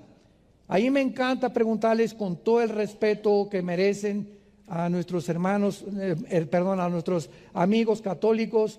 Oye, tú sabes, tú eres católico, sí. Pregúntale, el 98% de los católicos que tú les preguntes, ¿qué es la misa? No te saben contestar. Pues es la Eucaristía, etcétera, etcétera. Escúchame, de acuerdo al Concilio de Trento, la misa es la repetición del sacrificio de Jesucristo por los vivos y los muertos. O sea, cuando Cristo muere en la cruz, se brincan la cruz y siguen ofreciendo sacrificios. Y dice, por ejemplo, Hebreos capítulo 10, que con un solo sacrificio Cristo nos hizo perfectos para siempre. Ya no hay más sacrificios. Yo recuerdo cuando era niño, estudiamos en colegio lasallistas y a los 13 años me convencieron para ser cura. Imagínense nada más. Entonces me fui al seminario, estuve en un seminario salesiano en Acapulco, Guerrero, y ahí estuve internado como casi un mes. Y recuerdo que una noche llegó un obispo, estábamos cenando, éramos como unos 15, 16 jóvenes que queríamos abrazar el celibato. Y entonces le preguntamos qué es el celibato sacerdotal, y el obispo nos dice, bueno, quiero que sepan que ninguno de ustedes se va a poder casar. Y nos volteamos a ver todos. ¿Por qué? Porque tienen que hacer, antes de que los ordenemos, tienen que hacer el voto del celibato sacerdotal. O sea, que se tienen que mantener vírgenes hasta la muerte. Y recuerdo que pues nos acostamos así, ¿verdad? Medio, a mí como que no me caía muy el 20, y al amanecer nos levantamos a las 5:30 a rezar el rosario. A través del cuarto donde yo tenía, había una ventana muy grande y pasó una güerita en una bicicleta. Esto es tremendo, ¿no? Y me acuerdo que me atrajo mucho la güerita. Y como a las 8:30 de la mañana le hablé a mi papá y lo comencé a contar con mis amigos. Le dije, a mí me gustan las mujeres, ¿cómo que no voy a poder casar? Y le dije, papá, fíjate que anoche nos dijeron que teníamos que hacer este voto, y tengo una güerita que estoy pensando, desde que la veo sigo pensando en ella. Así que yo no creo que pueda ser cura. Mi papá estaba feliz porque él no quería que yo abrazara el celibato. A las 10 de la mañana fue y me recogió. Yo me decepcioné tanto de esta religión, me decepcioné tanto que a los 14 años me hice ateo. A los 16 años formé parte del Partido Comunista Mexicano. Estuve en la cárcel 2 veces, nos torturaron, nos persiguieron. Estudié la dialéctica materialista, estudié a Engels, a Marx, a todos. Tenía la foto del Che Guevara arriba de mi casa, hasta que mi hermano Alejandro, que fue el que me llevó a Cristo, me mostró, ¿verdad?, que no era una religión. Yo no quería saber de ninguna religión. Le dije, todas las religiones son mentirosas, nadie se pone de acuerdo. Uno dice que los hindúes, otros que los mormones, otro que los musulmanes, que el Islam, otro que los católicos, otro que los protestantes. ¿Quién tiene la razón? Y mi hermano me dijo, nadie la tiene la razón, créele a Jesús. Te vengo a presentar un hombre que murió en una cruz, fue enterrado y resucitado a los 3 días. Créele a él. Fue el mensaje que le dio a la mujer samaritana. Mis padres adoraron este monte. Ustedes los judíos dicen que en Jerusalén. Jesús dijo, créeme, a él créele. Créele a Jesús, él tiene la verdad. Y esta verdad se encuentra en las Sagradas Escrituras. En el año 526 se introduce la extrema unción. En otras palabras, la administración de los óleos, que si tú estás muriendo y llega un cura o un padre, como le llaman, y te pone los santos óleos, ya no te vas al infierno, te vas al purgatorio. En el año 593 se introduce el purgatorio, que es un lugar temporal para expiar los pecados. Pero si tú tienes dinero y se murió tu compadre, y a lo mejor fue borracho, parrandero y jugador, y tu compadre está en el purgatorio, y tú pagas misas gregorianas, las tienes que pagar, le sacan 2000 años de purgatorio a tu compadre. Nos reímos ahora, ¿verdad? Y continúan estas doctrinas, estas herejías, continúan vigentes. Vean ustedes qué mensaje tenemos para arrebatarlas del fuego a tantas almas que con tanta ignorancia pertenecen a una religión abominable. En el año 1100 se introduce el pago por las misas a los muertos. En el año 1190, la venta de indulgencias. En el año 1215, la transubstanciación. En otras palabras, cuando yo estaba estudiando para cura, comencé a aprender latín. Y desde luego que nos comenzaban a entrenar como acólitos. Ya no se usa eso, éramos monaguillos. Y me acuerdo que cuando el padre entra a la iglesia, dice en latín, introibo al altare Dei. Yo le contestaba, adea qualifica juventutem meam. O sea, me introduzco al altar de Dios para ofrecer los sacrificios, levanta la Eucaristía por los vivos y los muertos. Y en el momento en que bajaba la Eucaristía, sacaba llaman las hostias y se la da a cada persona. Y en ese momento, esa persona se le enseña que está recibiendo a Jesucristo. Lo recibe el domingo, se le sale de lunes a viernes y se le vuelve a meter el domingo. Que le llaman ellos milagros, donde se convierte el pan y el vino en la sangre y en el cuerpo de Jesucristo, es una herejía, es una barbaridad. A Jesús lo recibimos una vez y para siempre y quedamos sellados para siempre con el Espíritu Santo. En 1229 se prohíbe leer la Biblia más que por la autoridad o Biblias con el imprimatur de alguna autoridad eclesiástica católica, bajo pena de excomunión, porque si la iglesia romana te excomulga, significa que estás condenado para siempre al infierno, por no haber sido leal a lo que la iglesia del Vaticano te enseñó. En el año 1303 se declara que fuera de Roma no hay salvación. Fuera de Roma no hay salvación. 1546 se agregan a la Biblia los libros apócrifos, que significa de origen desconocido. Entonces, si tú compras una Biblia católica y le quieres testificar a un católico, no hay ningún problema, porque tienen Timoteo, tienen Juan, etcétera, etcétera. Tiene la suficiente luz para mostrarles el camino a Cristo, pero tienen agregados Tobías, Sabiduría, Primera y Segunda de Macabeos, que son históricos, etcétera, etcétera, que no están considerados cuando se cierra el canon de las Sagradas Escrituras en el primer siglo de la época cristiana. En 1634 se promulga el proceso de la canonización, o sea, solo el Papa puede decir quién es y quién no es santo. En otras palabras, se muere San Clodomiro, y entonces después de que muera San Clodomiro o la Madre Teresa o cualquier persona, se investiga si han hecho milagros. Y si hay algún milagro que se pueda testificar, que la mayoría son falsos, entonces la Iglesia Católica declara que esa persona se le canoniza o se le beatifica, se le nombra santo y forma parte de los santos de la Iglesia de Roma. Si tú lees todas las cartas del Nuevo Testamento, Filipenses, Gálatas, Colosenses, 1 Timoteo, comienzan a los santos de Filipos, a los santos de Corinto, a los santos de Efesio. En la Biblia ya se nos llama, y está en la Biblia católica, se nos llama santos en vida.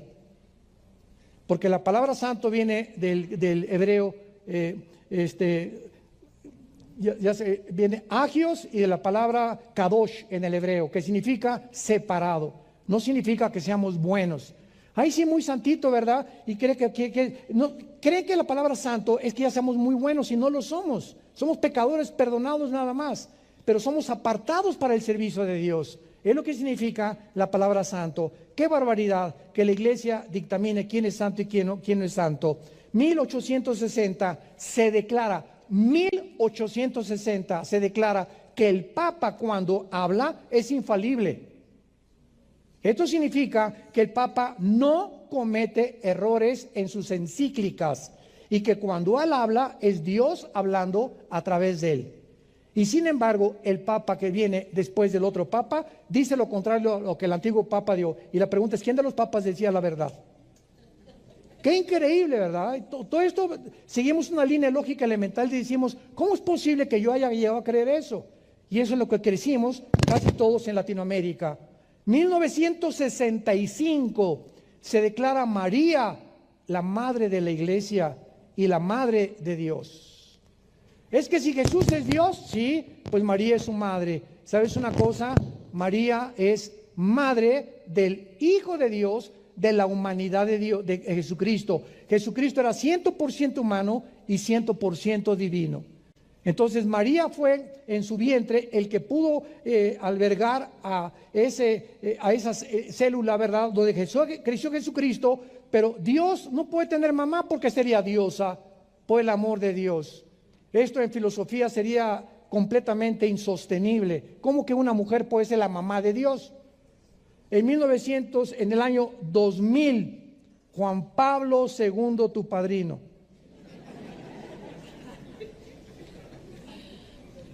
declara a María redentora junto con Cristo, co-redentora. El Papa Juan Pablo II. Ante esta serie de barbaridades, no podemos más que recordar Marcos 7, del 6 al 8, donde Jesucristo les dijo, ustedes invalidan la palabra de Dios con sus tradiciones. Todas estas cosas que les acabo de mencionar no están en la Biblia. El purgatorio no está en la Biblia. El limbo, que si un niño se muere sin ser bautizado, se va al limbo. ¿Dónde está el limbo en la Biblia? Entonces, todas estas cosas se llaman herejías porque son doctrinas de hombres, no son de Dios. Y cuando venimos a la Biblia, yo me acuerdo cuando me convertí, caí de rodillas y grité, he sido engañado.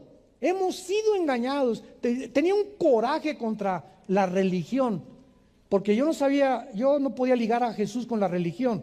Entonces tenía odio a la religión, lo que la religión me había mentido y lo que mis padres me habían enseñado sinceramente, porque mis padres fueron católicos sinceros.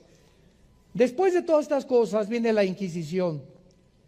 Todas las personas que no se sometan a estos dictámenes y mandamientos y lean la Biblia sin permiso, son muertos inmediatamente. El Papa Inocencio III, en el año 1198 después de Cristo, ordena el exterminio de los que lean la Biblia sin permiso del Vaticano. Comienza Roma con este mandamiento. Comienzan a confiscar los bienes materiales de los que leían la Biblia y pasaban a ser propiedad del Vaticano. Francia, España, Italia, Alemania y los Países Bajos sufrieron los horrores de estos crímenes realizados en el nombre de Dios.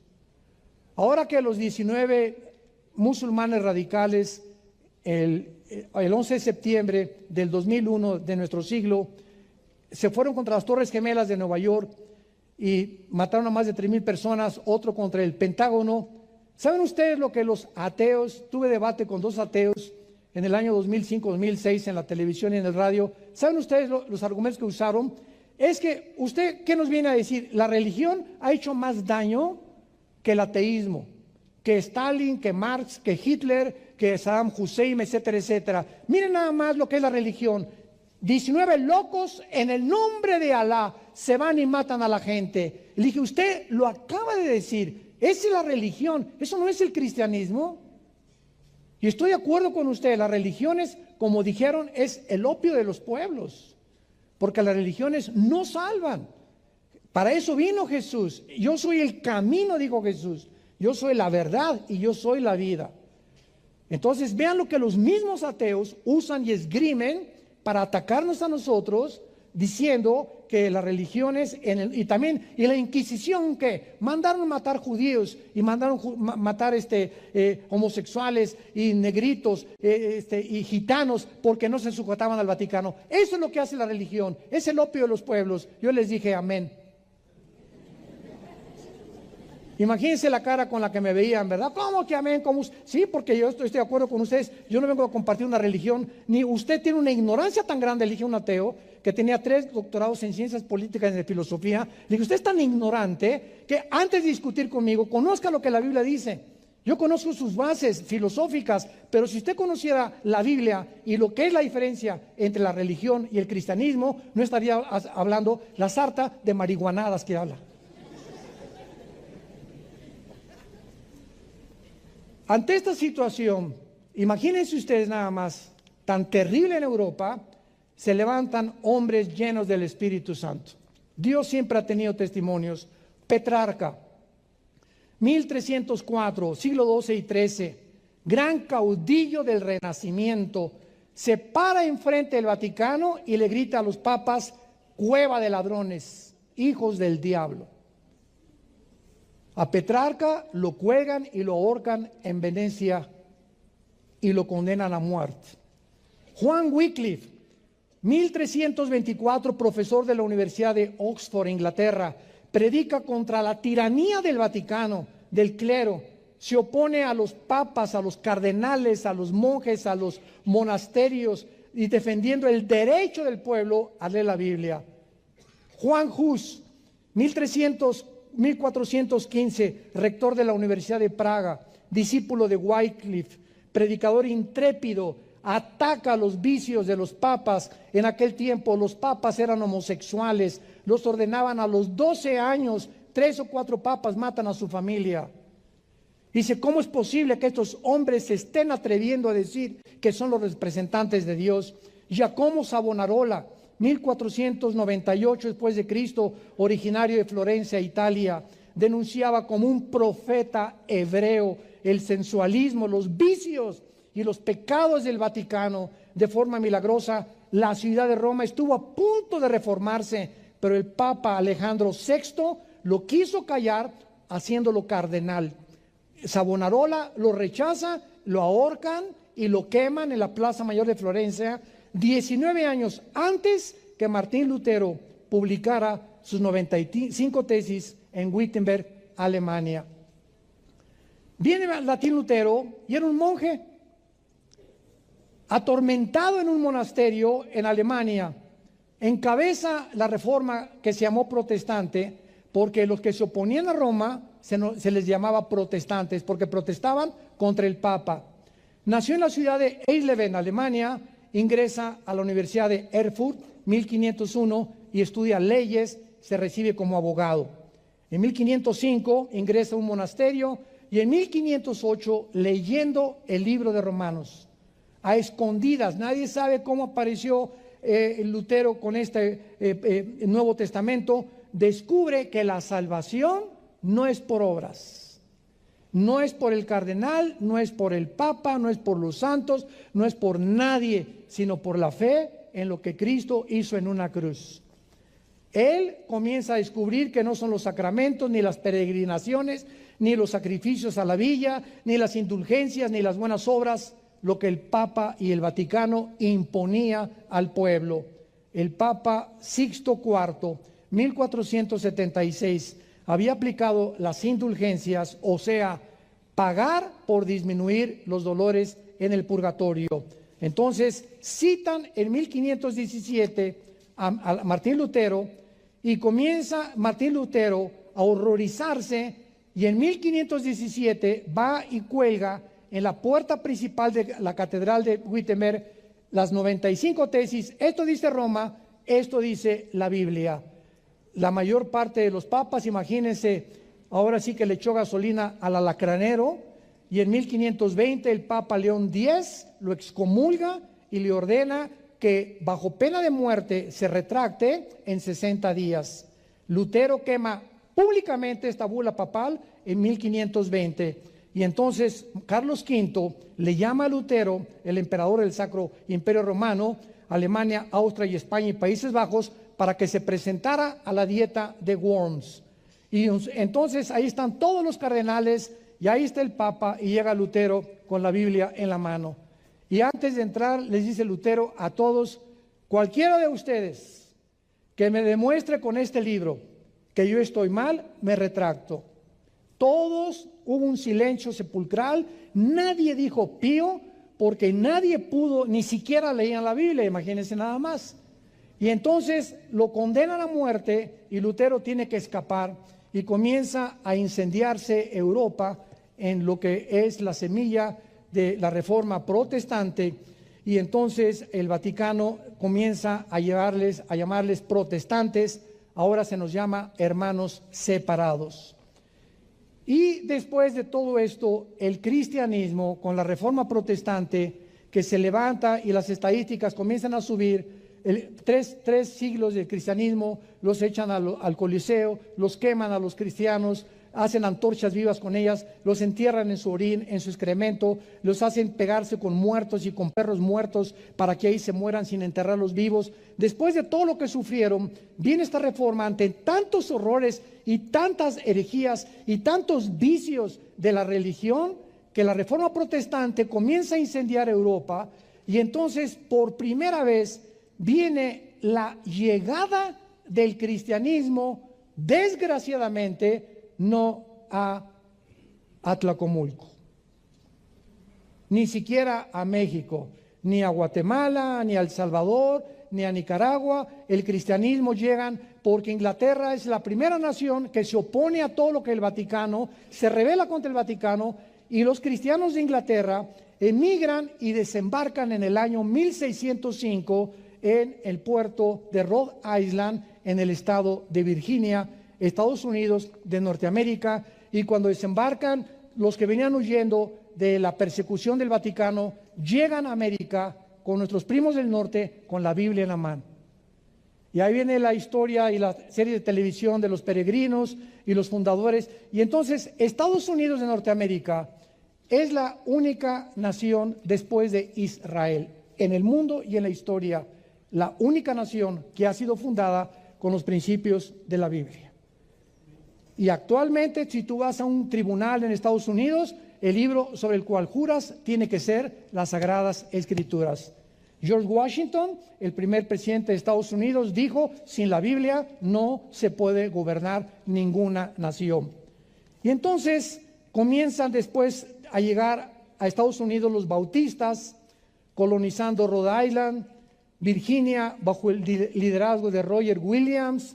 Llegan en 1681 los cuáqueros al estado de Pensilvania, y todos estos grupos venían huyendo del Vaticano y de las matanzas por órdenes del Papa si leían la Biblia. Y comienza, después de esta inundación del Evangelio en Estados Unidos, las misiones mundiales, que ha sido el movimiento más importante de la historia del cristianismo, porque nos provee de historias de héroes de la fe, de abnegación, como las vidas de David Livingstone, Hudson Taylor, que llevó el Evangelio a la China, Guillermo Carey a la India, Morrison, Moffat, hombres que llevaron y comenzaron Estados Unidos a expander el mensaje de este libro, y llegaron algunos a Centroamérica, América Latina, y casi el 65% de las iglesias construidas en América Latina fueron construidas por dinero de Estados Unidos. No del gobierno americano, no estamos hablando del gobierno, estamos hablando de los pastores.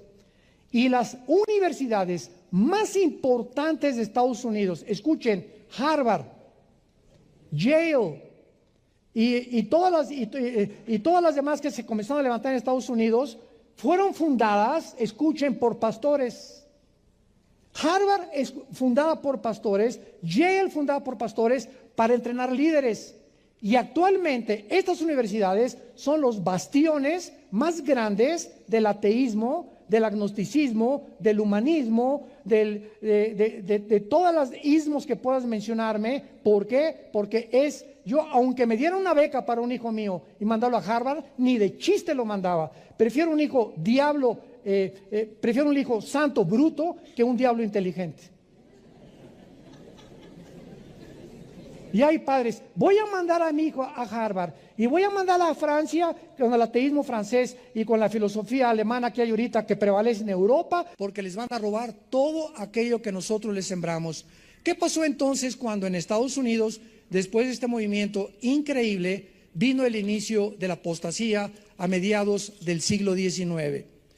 Casi en el siglo XIX, escúcheme con mucho cuidado, todas las organizaciones cristianas contaban con una rama en Estados Unidos de Norteamérica, y de las cuales eran la mayoría fundamentada en la sana doctrina, en otras palabras, apegadas a las verdades del cristianismo. A principios del siglo XX hubo pocos cambios, pero comenzaron Harvard, Yale, Princeton, fundadas por pastores, a mandar a sus maestros a Europa. Y en la década de los 30, 40 del siglo pasado, los seminarios cristianos de Estados Unidos comenzaron a ser infiltrados con la teología de la liberación y con otras teologías que voy a mencionar ahorita, y con hasta arrianismo, comenzaron a negar la deidad de Jesucristo, etcétera, etcétera. Y vino un debilitamiento tremendo en Estados Unidos. Y actualmente nosotros que vivimos en Dallas, Texas, desde hace 13 años, y que visitamos muchas universidades, mi esposa y yo con nuestros hijos, las universidades que creíamos nosotros que nuestros hijos podían estudiar ahí, cuando entramos a ellas nos damos cuenta, las maestras con shorts hasta por acá, un relajamiento de la moral tremendo. Platicando con los maestros de filosofía, eran humanistas, no creían ni siquiera en la inspiración de la Biblia. 4 universidades cristianas en Texas que mi esposa y yo visitamos, pudimos convencernos que habían apostatado. Y ahora así se encuentra la situación. Y quiero rápidamente mencionarles cuáles son los fundamentos de la palabra de Dios, la inspiración de la Biblia. Si tú crees que la Biblia es inspirada por Dios y que los originales son los inspirados por Dios. Por eso hay que la Biblia Nueva Versión Internacional, la Biblia Valera 1960, que es la que yo tengo, la de 1909, y todas las Biblias que encontramos nosotros. ¿Por qué varían? Simplemente porque el lenguaje varía. Y por ejemplo en México decimos qué padre sol. Imagínense en inglés what father son. Si yo la quisiera traducir ese barbarismo al inglés, no cuadra, porque lo que a nosotros es un chiste, en inglés es otro. Aquí decimos, pásame el popote para tomar un refresco. En Guatemala, pásame la pajilla. En Colombia, pásame el cervatillo. Y así varía. Por eso cuando me preguntaron cuántos idiomas hablaba yo, les dije que hablaba 5 idiomas. Costarricense, paraguayo, salvadoreño, mexicano, ¿verdad? Porque en Sudamérica hablamos aquí hasta argentino, ¿verdad? Encontramos tantos léxicos que no cuadran con nosotros, pero esto es lo que significa que la Biblia en su lenguaje original es la inspiración. Entonces una Biblia dice qué maravilloso sol, otro qué bonito sol, pero el contexto tiene que ser el mismo cuando es inspirado, y esa Biblia es completamente apegada a los textos receptus o a los textos originales de la palabra de Dios. Número 2, la salvación por gracia, la redención del pecado mediante la sangre de Cristo, la deidad de Cristo, el nacimiento virginal de Cristo, la Trinidad, la resurrección corporal de Cristo y la necesidad del nuevo nacimiento. Entonces, terminamos nosotros con la apostasía que estamos actualmente viviendo en el siglo XXI, donde comenzó a mediados del siglo pasado, y estas doctrinas han ido debilitando el contexto y el canon de las Sagradas Escrituras. La teología de la liberación, 1960-1970, la filosofía socialista y la apostasía teológica se mezclaron en los 60s, cuando comenzó a enseñarse que el cristianismo debería convertirse en la justicia social, en un evangelio social. En otras palabras, las enseñanzas de Roma de que el problema es la pobreza y que para ser espiritual se necesita vivir en una cámara de piedra o meterte en un convento o meterte en un lugar y aislarte del mundo, eso fue lo que hizo que la gente creyera que eso es lo espiritual. Yo recuerdo una vez en la Guatemala antigua me invitaron a un convento de monjitas, me encantan las monjitas, y me preguntó la madre superiora, me dijeron, oiga hermano, quiero que la madre superiora aquí habla con usted. Le dije, sí, con mucho gusto, feliz de la vida que voy al convento a visitarlas. Y me preguntó que cómo se recibía el Espíritu Santo. Y entonces les dije, tenía como 8 monjitas detrás de ella, sentadas en su escritorio, todas muy lindas, ¿verdad? Así, con caras muy bonitas todas. Y les dije, ¿qué hacen aquí? ¿Cómo que qué hacemos aquí? ¿Qué hacen aquí encerradas? ¿Por qué? Porque el mandato es Mateo 28, ir a predicar el Evangelio. Ustedes han sido engañadas. ¿Cómo van a ganar a la gente encerradas en un convento? El diablo las engañó y los encarceló con los monasterios y los conventos, enseñándonos que para encontrar a Dios nos teníamos que recluir de la sociedad. Y la orden es, vayan al mundo y prediquen el Evangelio. La madre superiora, me fui de Guatemala, a los 15 días se convirtió, me dijeron, y ahora es misionera en Brasil. Gracias a Dios por eso. La doctrina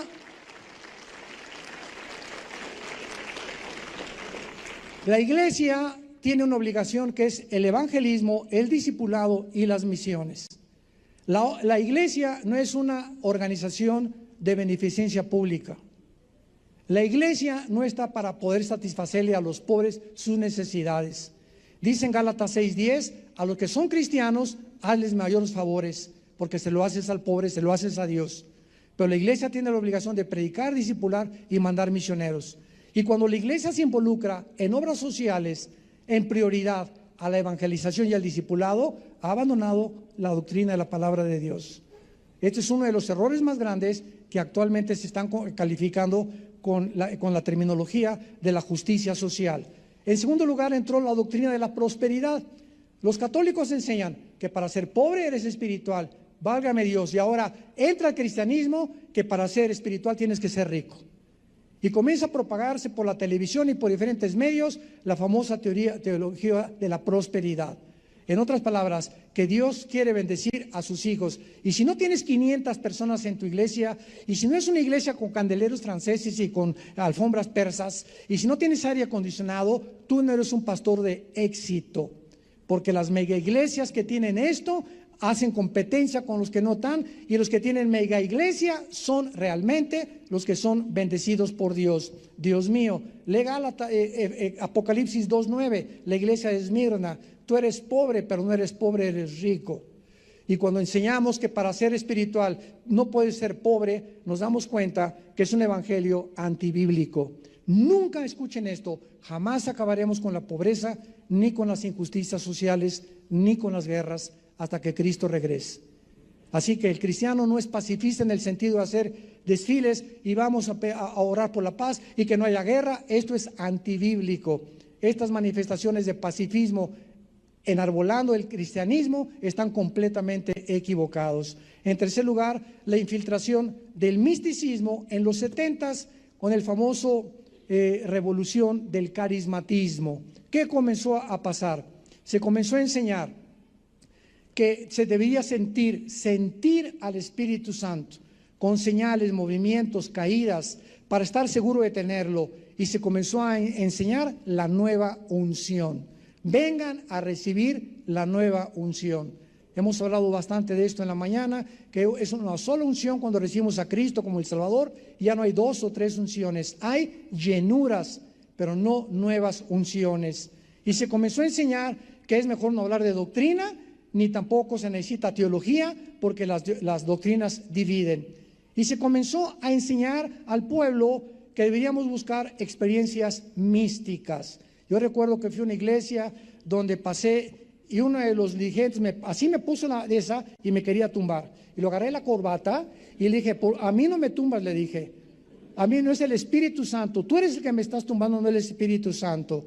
Y había iglesias donde comenzaban a tumbar a la gente y ponían atrás catchers que los cacharan. Le dije, si el Espíritu Santo te tumba, ¿tú crees que te quiere descalabrar?